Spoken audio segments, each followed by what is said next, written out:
My name is Marlo Peters, and I'm from the Netherlands, and I'm on staff at Chi Alpha. I came to the US in August 2013, and I came there to play basketball. I ended up in Quincy, Illinois, in a small town with around 40,000 people. And I didn't know Jesus. I was atheist. My parents don't know the Lord either. The culture is, I think, less than 3% that are Christians. So I heard about Jesus. I heard about a Christmas story, but that's literally kind of about it. So in August of 2013, when I moved to the US, I had a very hard time finding friends. And someone introduced me to a girl who went to a college group where actually Tiffany worked at. And she started talking to me about like Jesus, but first of all trying to be friends with me before even talking about it.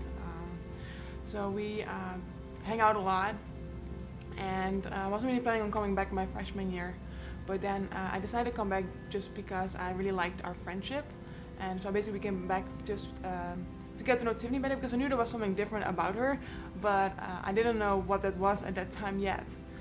So I came back, and they still kept talking to me about Jesus and most of all living out their lives. Of course, like I had teammates that told me they were Christians, but they weren't reading the Bible and praying and then go to church, and they got drunk on the weekends and all that stuff. So Tiffany and the college group didn't do that. So I was really like, okay, that at least you're real.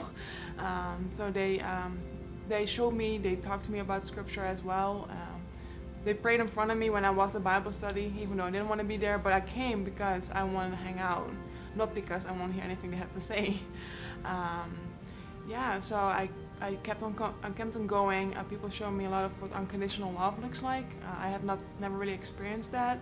I always felt like I will be loved if I score 30 points in a basketball game, or I get straight A's instead of just for who I am, because I have done many things to Tiffany and to other students, and I've been very angry and cussed them out, and cannot imagine, I've done it all.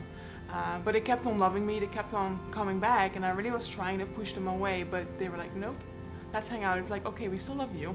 And that was very weird to me. I've never experienced that before. And just people kept on sharing the gospel with me, talked about Jesus, show unconditional love. I do remember one time, one of my friends at that time, her dad passed away, and I was trying to imagine how I'd feel like when my dad would pass away, and I couldn't really imagine what I was like. I was like, well, I would be so depressed. I would be very depressed. But my friend had hope and peace and was laughing, and I was like, I couldn't understand, couldn't grasp that. So I asked, like, why are you still happy? Why are you laughing? Why are you still smiling? She's like, because I know that my dad is in heaven, and I have peace because of Jesus. And I was like, I don't want that peace, but I don't want that Jesus, you know? But just the whole time, just hanging out, I was constantly around Christians. So I was always in the church, I was always with Tiffany and the college group. And I gave my heart to the Lord in July of 2015. That's where I got to know Christ, and God definitely changed my heart. I think that in reaching out to Marlo, I grew in realizing the importance of friendship. It's easier to turn down an event than a friendship. The first couple times I asked Marlo, like, hey, come play basketball with us, she said no, because she didn't have any relationship with us. She didn't know us. Even though basketball was her favorite thing to do, she didn't want to come play basketball. But once we were able to establish a friendship with her, she would come anywhere. She came to church. She came to Christian conferences.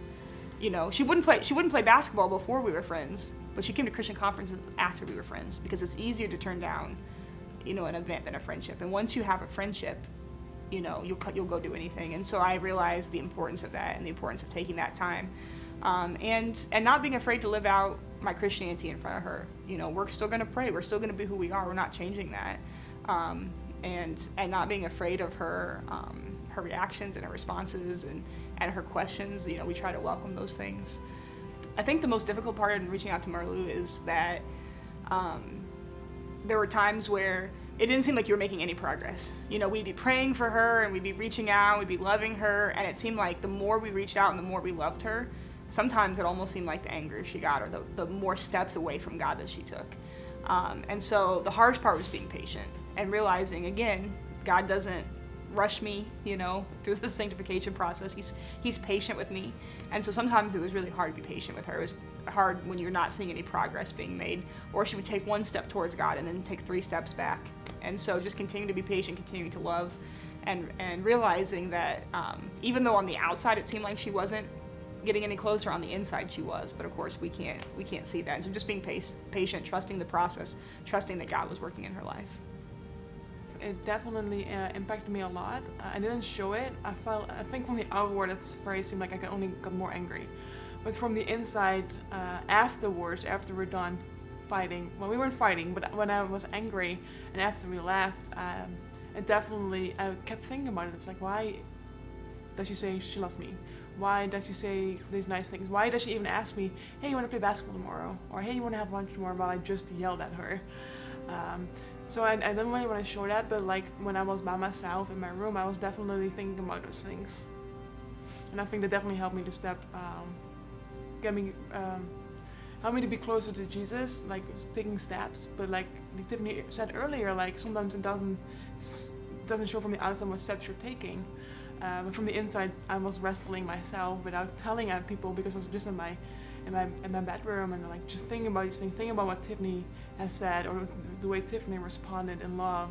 I told Marlou a lot that I'm stubborn and God is stubborn. And we weren't going to give up on her, and I don't care if it took 3 years or 10 years. And I think that was a big thing too, is I think people can tell when you are just talking to them or you're just, after them to know the Lord. And I never hid that. I said, Jesus is the best thing that ever happened to me. Of course I want you to know Jesus, but I love you regardless. If you never become a Christian, I still want to be your friend. If you never become a Christian, like, I'm still here for you. And I meant it. And that was true. And I think Marlou knew that was true. And that was a big thing too, was it wasn't just like I was only trying to be her friend in order for her to become a Christian, but I genuinely wanted to be her friend. I genuinely loved her. And in the process, of course, wanted her to know Jesus, but she didn't want to see God's love, from God. But he was able to do it through me, and I was able to definitely realize that. And especially as we prayed for her, there would be Sunday mornings where I would gather with a couple other ladies and we would pray every Sunday. Marlou would be over in the corner, arms folded, angry during worship, and we're over in the corner. just, going after it, praying for her, and we knew, and that was the thing it was hard to be patient, but I knew, I just knew that God was after this girl, and I knew that she was. I told Marlou before she was ever saved, I said, man, you're gonna make a great missionary someday. I just knew, and so that was the thing that gave me the confidence just to keep going after her, even when it was hard, even when it was difficult, even when I wanted to give up, and I wanted to give up plenty of times, because fighting for someone isn't easy. It's not easy, it's hard, but the joy you feel when they finally come to know the Lord, it was worth I would do it all over again. As hard as it was worth every single minute. Well, I feel like, because I know what Tiffany has done for me, I've seen it, I've experienced it, and I want to do the same thing for others, because I look up to Tiffany, and as a missionary now, I'm trying to do what Tiffany has done for me. I'm trying to think, well, when I was angry, how did Tiffany respond? Or what did she do? And I want to do the exact same thing as she has done.